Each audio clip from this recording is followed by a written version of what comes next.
Captain Elias Rourke always believed that the universe was mostly quiet. Space had its dangers, yes, but most of the time, it was just cold, empty, darkness. That morning, he expected nothing unusual. He walked along the metal walkway of Earth's Orbital Defense Shipyard 7, checking the progress of new patrol ships. Everything felt normal, steady humming machines, engineers shouting routine status reports, glowing control screens.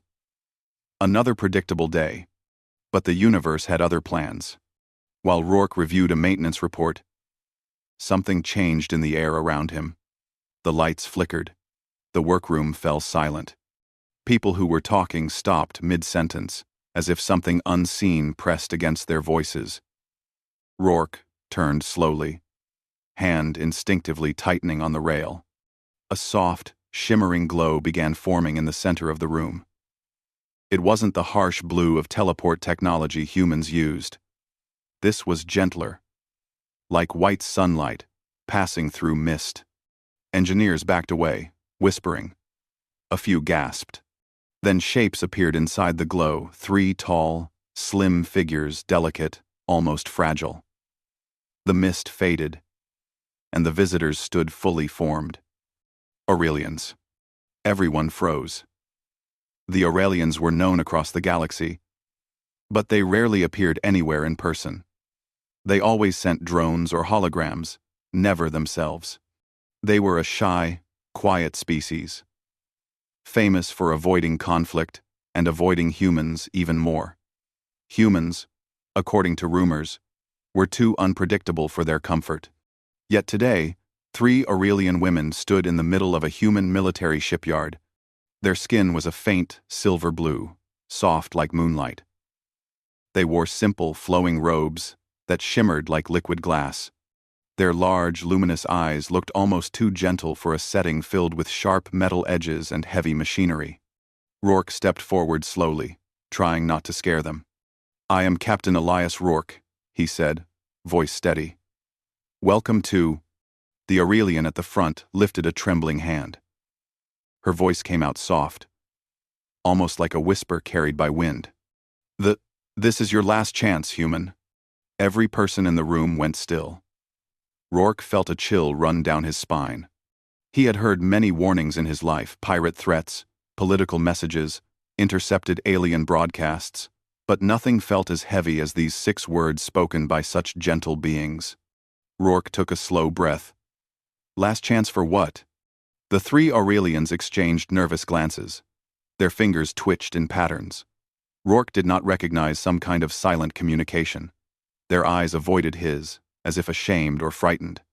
The leader, whose robe carried a faint gold stripe at the collar, stepped closer.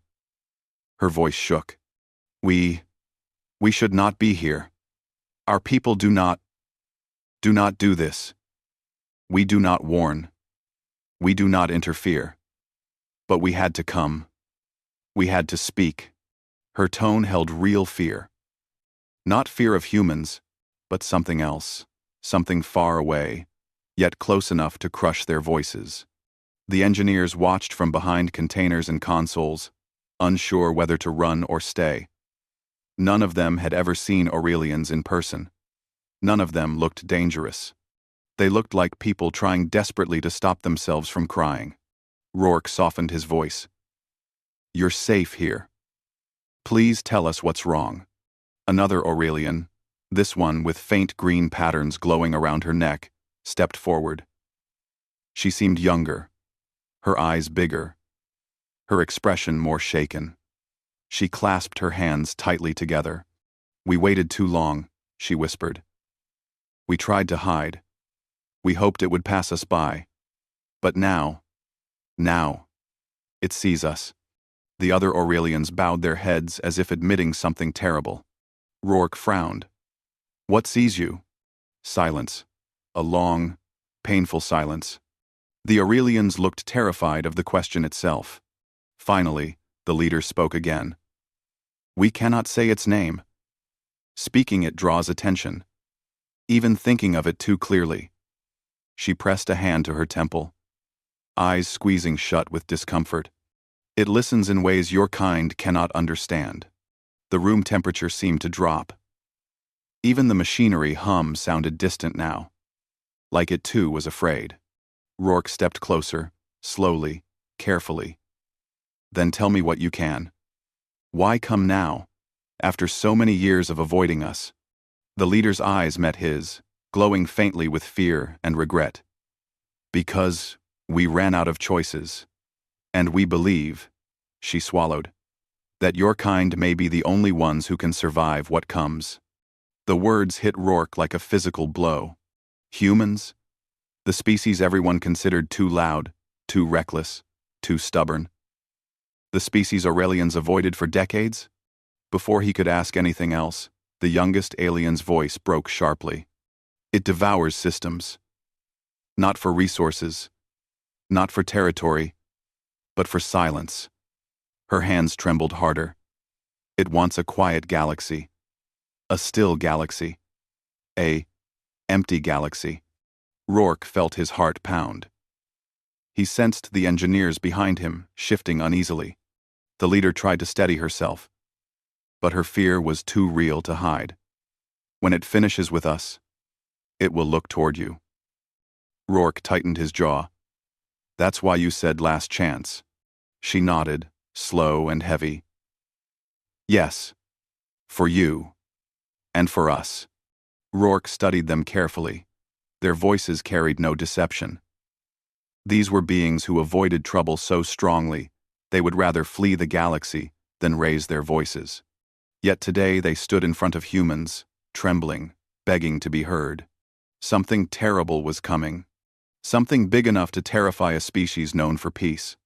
Rourke straightened his posture. If the danger is real, we need details. Anything you can give us. Anything at all. The youngest Aurelian stepped forward with a sudden burst of courage.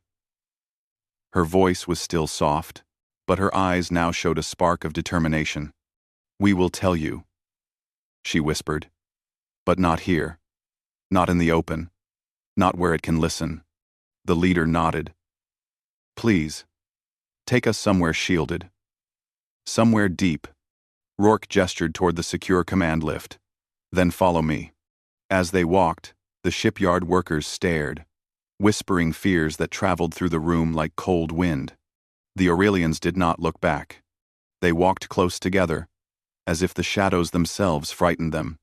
And in that moment, Rourke understood something deeply unsettling. This was not the behavior of diplomats. This was the behavior of survivors. And whatever had driven them here was still out there. The secure command room of Shipyard 7 was buried deep inside, thick layers of metal and radiation shielding. Only high-level officers were allowed inside, and even they rarely entered unless there was a serious threat. Captain Elias Rourke had never imagined he would bring aliens into this room, especially Aurelians. As the doors sealed shut behind them with a heavy metallic thud, the Aurelian women stood close together, their silver-blue skin catching the dim lights like soft reflections from water. They looked relieved to be inside the room, but still anxious, as if even these walls were not enough. Rourke walked around the central hollow table and took a seat. He motioned gently toward the curved chairs across from him. Please. Sit. You're safe here. This room blocks all signals. The Aurelians hesitated. To them, sitting felt like a commitment to the truth they had been avoiding for too long. Finally, the leader Lyra lowered herself into a chair, her movements slow and careful. The younger one, Saren, followed. The third, Alain, looked around nervously, before sitting at the very edge of her seat. Rourke kept his voice calm. All right. Tell me what's happening to your people. Tell.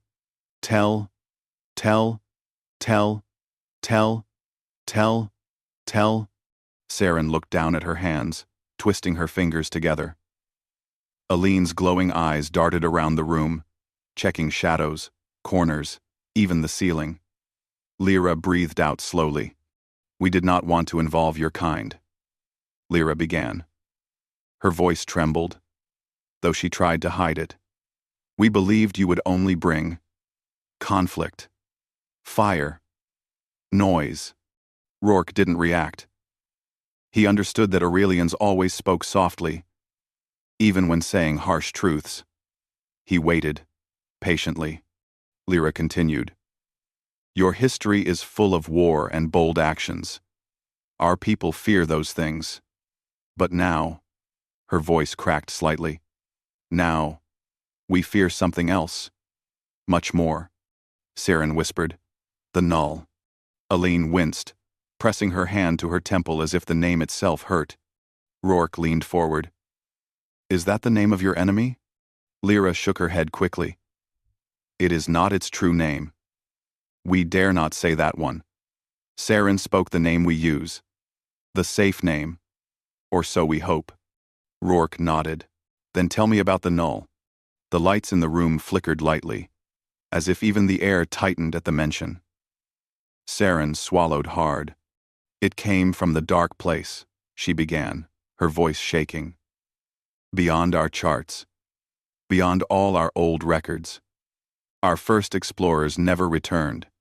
We sent rescue teams. They never returned either. Lyra picked up the story, her voice steadier now that she had begun. At first, we believed it was a natural disaster, a collapsed star, a gravity well, something like that. Then we found a ship. Rourke noticed her hands tighten around the edges of her robe. A single ship? He asked. Elaine nodded, eyes wide. Floating. Empty. But inside we felt nothing. Not fear. Not sadness. Not even death. Rourke frowned. What do you mean? Her glowing eyes fixed on him. Our people sense emotions more clearly than words.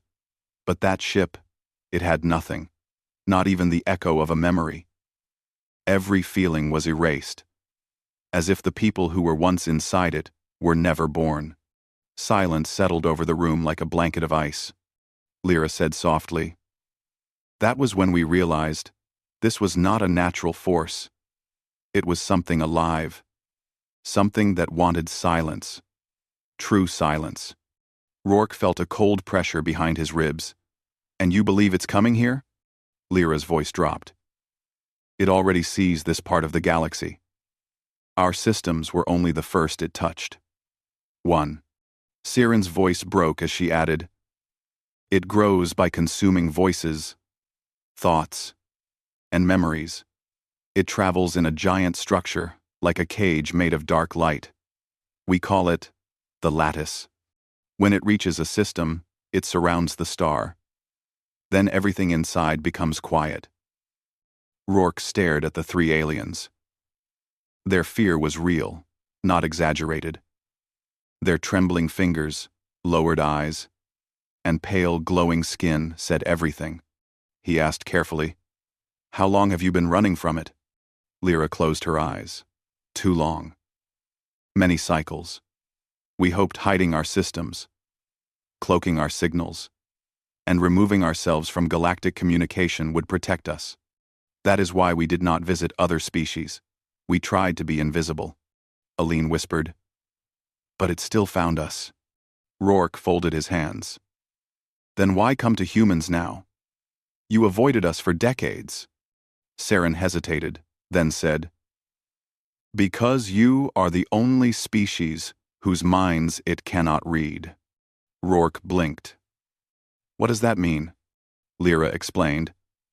The null senses patterns, thoughts that are ordered, calm, balanced. It uses those patterns to find and weaken its targets.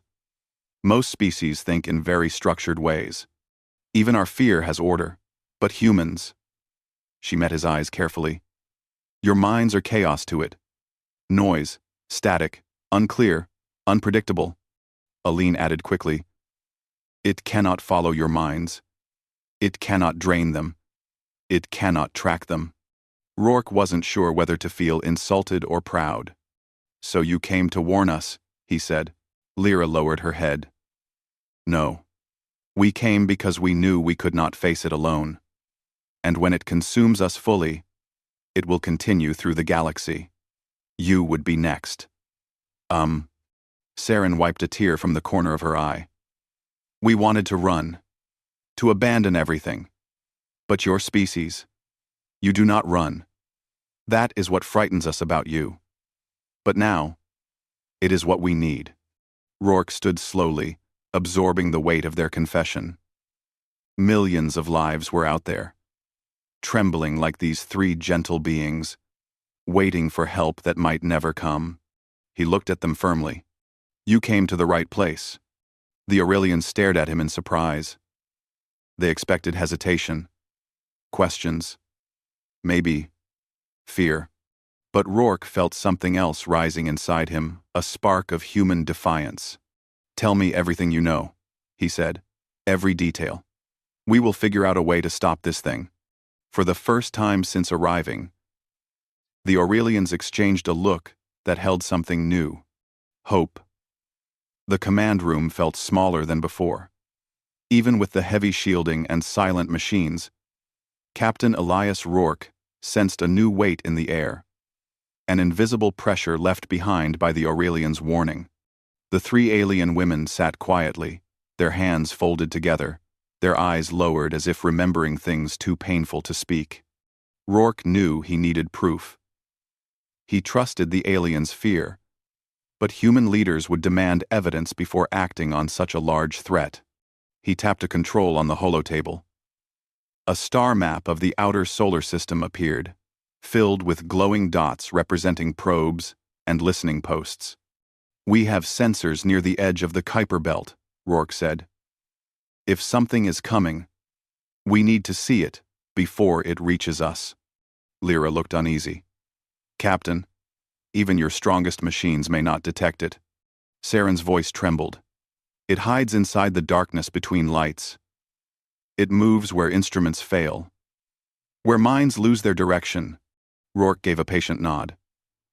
I understand, but humans never ignore a warning. We always check, always confirm. Aline stared at the star map with fearful interest. You humans seek danger even when you fear it. That is strange to us. Rourke didn't respond. Instead, he activated the long-range scan logs. The holotable flickered, showing recordings from the past several days. Calm emptiness, drifting ice fields, distant reflections. Then something changed. A section of the screen glitched, just a single frame, but it was enough. A dark shape, almost invisible, appeared behind a distant star before vanishing again. The room fell silent. The Aurelians stiffened instantly. Lyra whispered. The lattice. Rourke replayed the footage in slow motion. The shape was enormous, stretching wide like a spiderweb made of shadows. It didn't glow or reflect light. It absorbed it. Light fell into it and did not return. His chest tightened. That thing is bigger than a moon, he murmured. Maybe bigger than our largest stations. Saren wrapped her arms around herself. Size does not matter to the null. What matters is reach. Rourke ran more diagnostics. We sent a deep space probe near this region 2 days ago. Its signal stopped. Suddenly, Aline shut her eyes. It was taken. A sudden alarm beeped on the console. Rourke leaned forward. One of Earth's ships, a small recon craft named Solace, had just returned unexpectedly. It wasn't scheduled to come back for another 3 weeks. Strange, Rourke muttered. They're almost out of fuel. Why would they turn around so early? The data feed continued to update. Then the color drained from Rourke's face. The ship was moving with no life signs aboard. Lyra gasped softly. Rourke stood sharply. We have to intercept it. Minutes later, Rourke boarded a fast response shuttle with a small security team. The Aurelians, though trembling, insisted on coming as well. They said their knowledge might be needed. Rourke agreed reluctantly. The shuttle flew through the dark expanse, approaching the drifting recon vessel. The Solace floated slowly, its engines cold, its hull scratched by something unknown. Rourke felt a chill run across his skin as they got closer. The ship looked empty, dead. They docked carefully, magnetic clamps locking with a dull clang. The airlock opened with a long hiss, releasing stale air. Inside, everything was silent. No alarms. No footsteps. No voices. Not even the usual hum of life support systems. The corridors smelled faintly metallic, like air that had been still for too long. Rourke stepped inside first, flashlight scanning the walls. "Team, stay close," he ordered. "No one wanders." The Aurelians remained near the entrance at first. Saren clutched her robe with shaking hands. "This place has no memories," she whispered. Lyra placed a calming hand on her shoulder. "We must be strong." Rourke moved deeper into the ship. The crew quarters were empty. Chairs were left pushed out. Screens were frozen mid-task. A half-filled cup floated slowly in the zero-gravity cabin, untouched. It looked like the crew had simply vanished. No signs of struggle. No broken equipment. No bodies. Just absence. Aline shivered. This is how it begins. First silence, then everything else. Rourke pushed open the door to the main control room. What he saw made him stop mid-step. The captain's chair was turned around, facing the view window. In it sat the ship's commander, or what was left of him. His body was whole and untouched, but his eyes were blank, unfocused, staring at nothing. His face carried no fear, no pain, no final emotion. It was like every feeling had been drained out, leaving only an empty shell. Saren covered her mouth with trembling hands. It erased him. Not killed. Erased. Rourke's jaw tightened. He turned the captain's head gently. The man felt strange, too light, as if something essential inside him had been taken. Lyra whispered. "That is what the null does. It feeds on thoughts, on identity, on the energy of living minds." Rourke checked the console. The data recorder was still running. He pressed play. Static. Then a voice, weak, confused, panicked. "This is Commander Hale. We found something in the dark. I don't know what it is. We think it's watching us. Silence. Then, a low hum began distorted. Unnatural. Almost like thousands of distant whispers merging into one. Hale's voice returned, thinner, fading. It knows we see it. Please don't." The recording ended. Saren's knees gave out, and she fell to the floor. Lyra caught her, holding her close. Rourke stood still for a long moment, staring at the dead captain. The null wasn't just a threat. It was already here. He turned to his team. "We're leaving. Now, bring back the data. Nothing else." As they retreated to the shuttle, the Aurelians followed closely, their fear now mixed with heavy guilt. "We tried to warn our people," Lyra whispered. "They told us to hide, to avoid noise. But hiding only delayed the darkness." Rourke placed a firm hand on her shoulder. "You did the brave thing by coming here." Aline nodded, tears in her glowing eyes. "And now you understand why we fear it." Rourke looked back at the drifting, silent recon ship. "Yes," he said softly. "I understand. And now humanity knows." He didn't say the rest out loud. This was no longer just the Aurelians' problem. Earth had been noticed. And whatever lived inside that shadow, the return to Shipyard 7 was silent. Captain Elias Rourke sat in the shuttle cockpit, staring at the drifting lights of Earth far below. The image of the empty recon ship stayed in his mind like a shadow.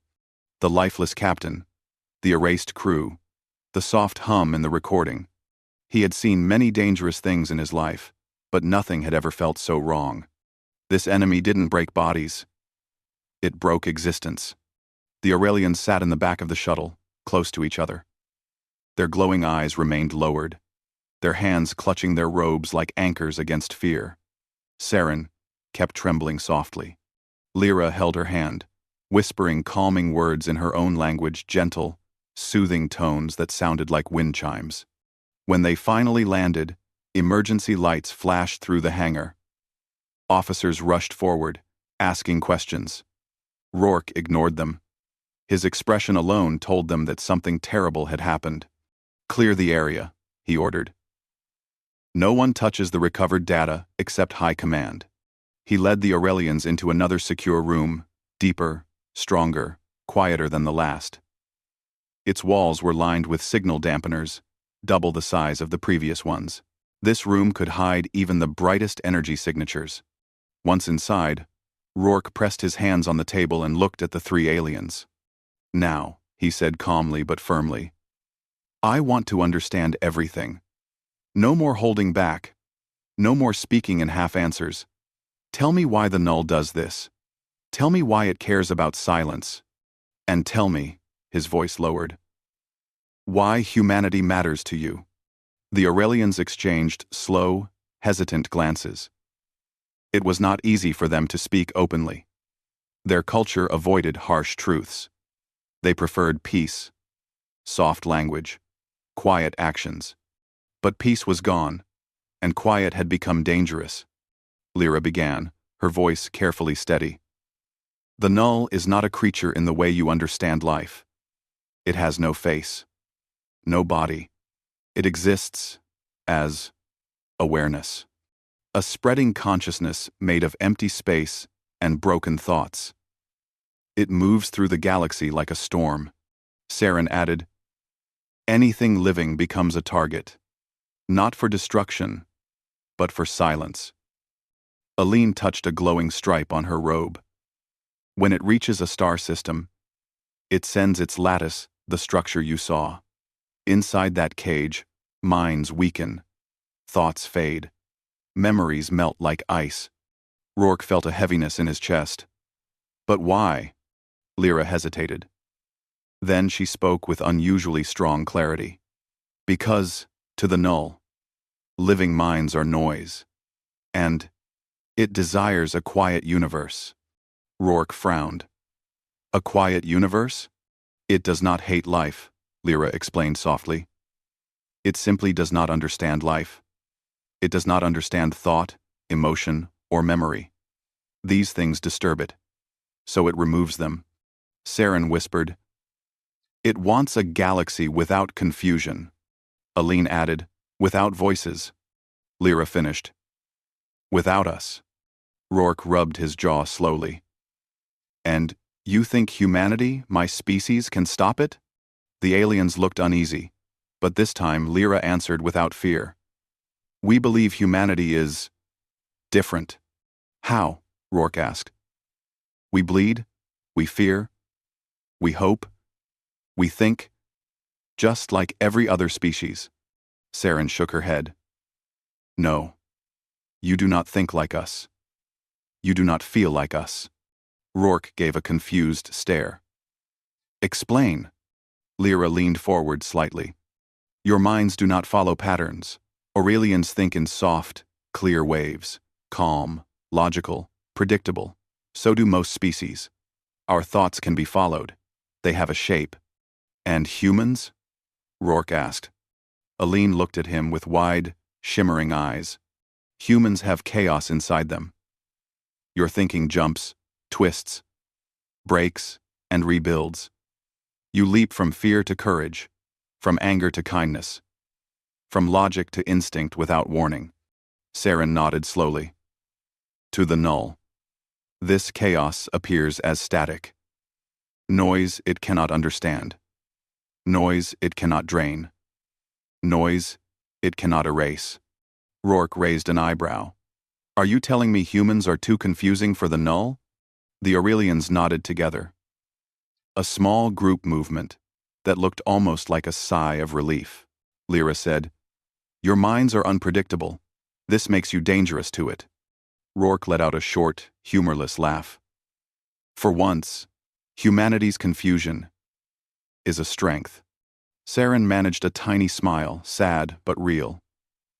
"Yes, we feared that chaos. But now, We value it. Along, Bud. Along Manajan. Rourke stepped away from the table and paced slowly. Pieces of the puzzle were falling together. So that's why you came to us, he said. Not just to warn us, but because you believe humans can fight it. Lyra lowered her head shamefully. Yes. We were afraid of you for many years. We avoided your worlds. We believed your species was too loud, too bold. But now? Rourke asked. She met his eyes. Now we realize your boldness is hope. Aline added, your minds are strong not because they are perfect, but because they refuse to be silent. Rourke's expression grew thoughtful. Still, a few humans cannot fight something that eats stars. No, Lyra agreed. But we can help each other. We have hidden technologies, shielding methods, cloaking designs. You have courage, strategy, and minds it cannot corrupt. Saren looked directly at Rourke. Together, we have a chance. Before Rourke could respond, the door slid open, and Admiral Drax, Earth's defense commander, entered with heavy footsteps. His stern face showed tension. Rourke, he said, voice low. We received data from the recon ship. High Command is in emergency session. They want to speak with you immediately. Rourke nodded. Tell them I'll join soon. Drax then noticed the Aurelians and paused. Are these the ones who warned you? Yes, Rourke said. Drax studied them with careful eyes. Then they're coming too. The Aurelians stiffened in shock. Their people were never invited to high human councils, not in fear, not in diplomacy, not ever. Lyra whispered. We have never spoken in such a meeting. Rourke placed a reassuring hand on her arm. There's a first time for everything. Drax stepped aside for them. The galaxy is changing. Everyone's voice matters now. As they walked toward the chamber, Saren pressed close to Lyra, whispering nervously. Aline held her robe tightly. But despite their fear, their steps were steady. Rourke glanced at them and thought, they may look fragile, but bravery isn't about being fearless. It's about walking forward anyway. And humanity, the loud, chaotic species the galaxy once avoided, was finally being called to the front. Because, in a universe falling into silence, humans still knew how to make noise. The High Command Hall of Earth was usually a place of order and calm. It was filled with polished metal, glowing screens, and long tables arranged in a circle so every leader could see one another. But today, the room felt different, heavier, tense, and full of quiet fear. Representatives from Earth's countries, space colonies, and research stations sat silently as Captain Elias Rourke entered with the 3 Aurelian women behind him.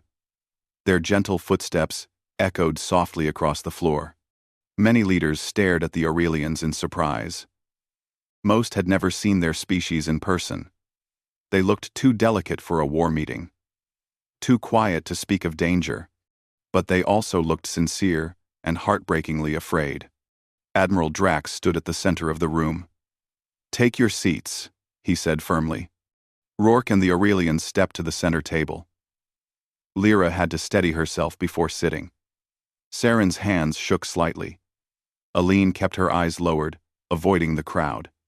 These were not beings built for large gatherings or tense discussions, but they did not run. Their fear only made their presence more meaningful. Drax gestured to the screen. Show the recon footage. The room dimmed. A giant display lit up with the recordings from the destroyed ship. Solace broken corridors, drifting objects, the silent captain with empty eyes, and the strange shadow in deep space. Leaders gasped. Some covered their mouths. Others leaned forward with frozen expressions. The humming sound from the recording, the faint, unnatural whisper shade, echoed through the room. When the clip ended, the hall was dead silent. Finally, a diplomat spoke. What? What is that thing? Rourke answered, the null, and it's moving toward us. Lyra then stood slowly. Her voice was soft but steady. Your leaders must understand. We did not wish to bring this danger to your world. But the null does not choose one target. It spreads everywhere. When it finishes us, it will come for you.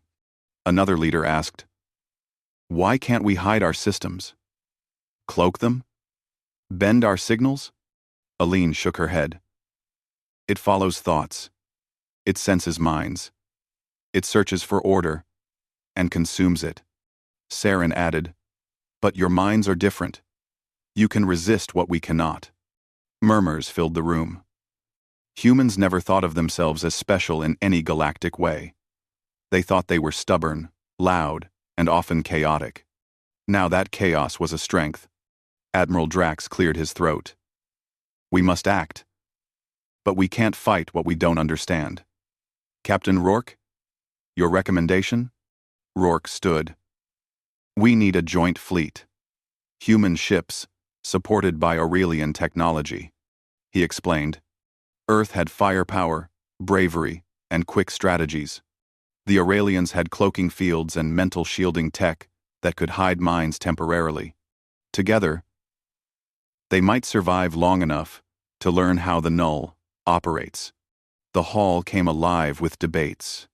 "We have never fought something like this. Can it really be stopped? What if we attract its attention faster?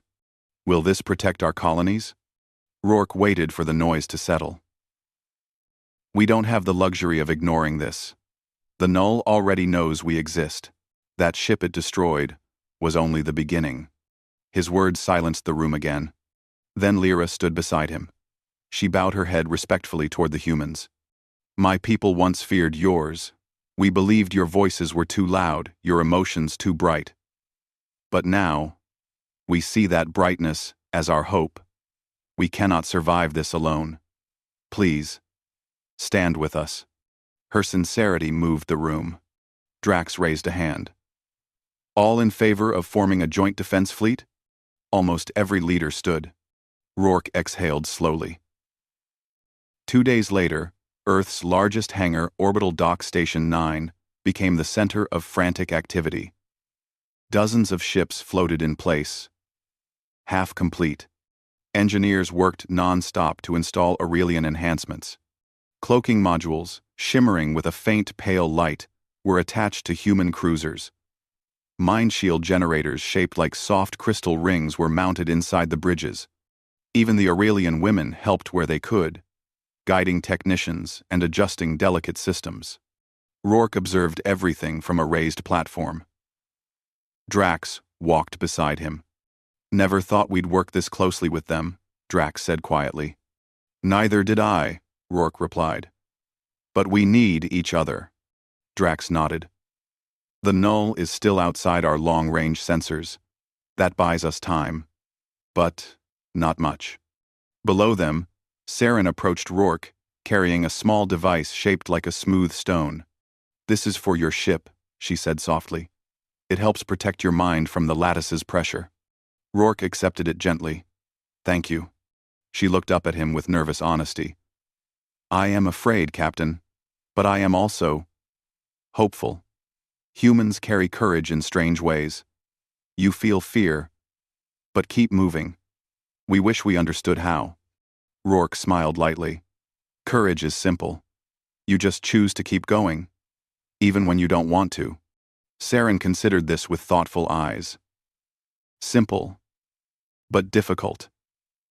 Aline floated down from a maintenance platform. "The fleet is almost ready. Your engineers are fast.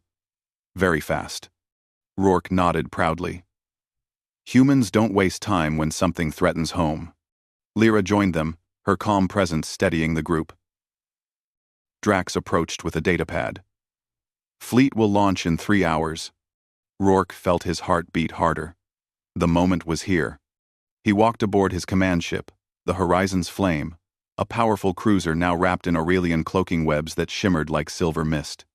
The Aurelians boarded behind him.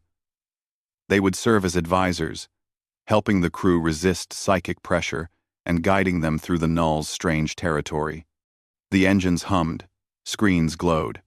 Humans and Aurelians worked side by side for the first time in known history. As Rourke sat in the command chair, he heard the docking clamps release. The ship drifted forward, joining the other vessels. Dozens of human ships, 6 Aurelian carriers. A unified fleet, all moving toward the dark edge of the solar system, toward the place where the null had consumed the solace, toward the threat approaching in silence. Rourke looked at his crew and the 3 alien women. "This is our last chance," he said, "and we will not waste it." The fleet accelerated into the void. Humanity was no longer waiting for the darkness. Humanity was going to face it. The joint human-Aurelian fleet moved through the edge of the solar system, where sunlight faded and stars grew sharper like cold needles in the dark. Ships flew in perfect formation, their engines glowing softly. It was beautiful, but every person on board sensed the hidden danger ahead. Captain Elias Rourke sat in the command chair of Horizon's Flame, watching the navigation screen. The fleet approached the region where the Solace had vanished. Lyra, Serene, and Elaine stood near the center console. The Aurelian women looked calm, but their eyes held deep worry. "Captain," Saren whispered, "the psychic field is rising. The null is close." A quiet tension filled the bridge. Rourke nodded. "Everyone." A soft pulse spread through the ship as the Aurelian technology powered up. Crew members felt a warm, light pressure around their thoughts, like invisible hands gently covering their minds. Even with the protection, the crew could sense something ahead, a coldness, an emptiness, a presence that did not feel alive or dead. Just wrong. The first sign. "Admiral Drax to all ships," the comm system said. "Hold formation. Scanners are picking up distortions." Rourke leaned forward. "Show us." The main screen flashed with static. Shapes moved inside the whiteness flickers like shadows trying to form into something real. The sensors struggled to read the strange patterns. Aline whispered, "The null's front wave. It bends the space around it." A moment later, the distortion cleared, and the fleet saw it. A massive dark field stretched ahead of them. It wasn't a ship. It wasn't a creature. It was a moving region, where the stars behind it vanished. A zone of pure emptiness, as if the universe had been erased in that spot. Crew members gasped. Some stepped back without meaning to. The giant darkness pulsed slowly, like a heartbeat with no warmth. "That's it," Rourke said softly. "The null." The Aurelian women lowered their heads in fear and respect. "Yes," Lyra whispered. "And it sees us. The null attacks." The dark field trembled. A deep, low vibration echoed through every ship. It didn't shake the hull. It shook inside minds. Even with the shields active, several crew members pressed their hands to their heads. The null wasn't speaking words. It was pressing thoughts, pushing emptiness into them. Saren stepped forward quickly. "Strengthen the shields." The Aurelian device pulsed brighter, protecting the crew long enough for them to breathe. Then the null's field released, something streams of black wave energy rushing toward the fleet like silent tendrils. Drax's voice shouted across the comms. "All ships, evasive maneuvers, fire at will." The battle began. Human ships fired beams of light and explosive rounds. The Aurelian carriers released shimmering energy barriers that deflected the first wave of null tendrils. But every hit drained their power. Sparks flew across consoles. Lights flickered. The null didn't roar. It didn't scream. It simply continued pressing forward, pushing the darkness closer. Rourke gripped the armrest. "Helm, bring us into the center line. Target the distortion core." Saren shook her head. "Captain, you can't destroy the null with weapons." Rourke frowned. "Then how do we stop it?" Lyra turned toward him with sudden urgency. "The null consumes order, Captain. But humans create chaos. Your minds resist patterns. You can break the lattice's grip." Rourke stared at her. "Are you saying humans can destabilize it mentally?" "Yes," Aline answered. "But only if we amplify your thoughts through our technology." Rourke looked at his crew. If we do this, the null will push back harder. Roop sighed. We weld ring marning. He understood the risk. This wasn't a physical attack. This was a battle of minds, and humanity would need to shout louder than the darkness. The human counterstrike. Bridge to engineering, Rourke said. Prepare for mind link amplification. Officers exchanged scared looks. Everyone had heard of Aurelian mind link devices, but no human had ever been inside one.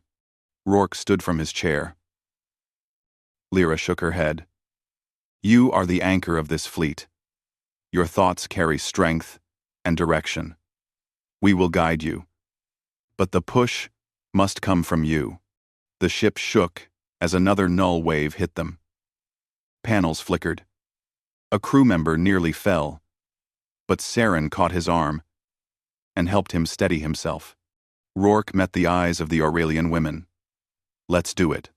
They led him to a small circular chamber deep inside the ship. The room glowed with soft white light from Aurelian crystals. They hummed quietly, waiting.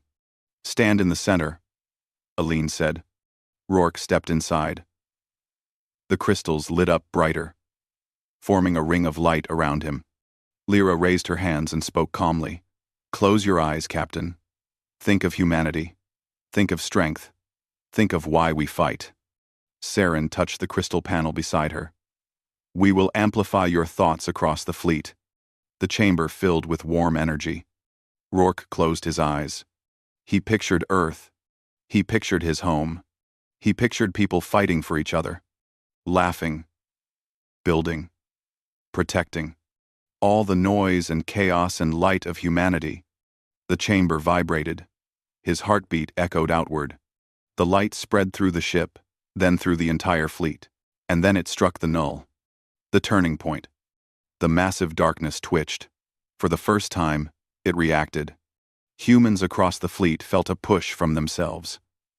A wave of stubborn will, emotion, memory, and chaotic noise that clashed with the null's empty order. The darkness shook violently. The Aurelian carriers added their stabilizing fields, shaping the human mental surge into a powerful strike. The null's tendrils retracted. Its center flickered like weak static. Captain, Lyra shouted over the chamber's rising hum. You are pushing it back. 2. Rourke kept his eyes shut.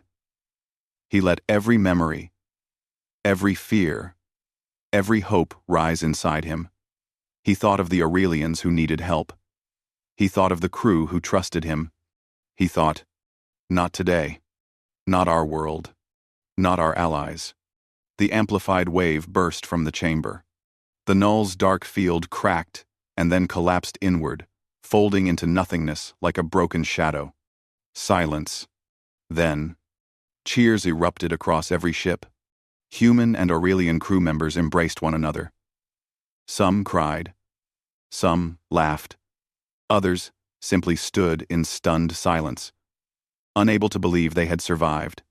After the battle, Rourke stepped out of the chamber, exhausted but standing. The 3 Aurelian women waited for him, their expressions soft with relief. You saved more than your world, Lyra said gently. You saved ours too. Saren smiled shyly. Your mind. It shines so loud. Aline bowed respectfully. Humanity fought with a strength we cannot describe. Rourke smiled weakly. We did it together. Outside the viewport, the stars shone again. No darkness swallowed them. Admiral Drax's voice came through the comms, proud and steady. To all ships, mission successful. Humanity stands bright today. Rourke looked at the Aurelians beside him. This alliance was only beginning. The universe was large, dangerous, and full of mysteries. But now, humans had friends. And more importantly, they had proven themselves. Because when the darkness came, humanity did not run. Humanity stood bright. Humanity fought back.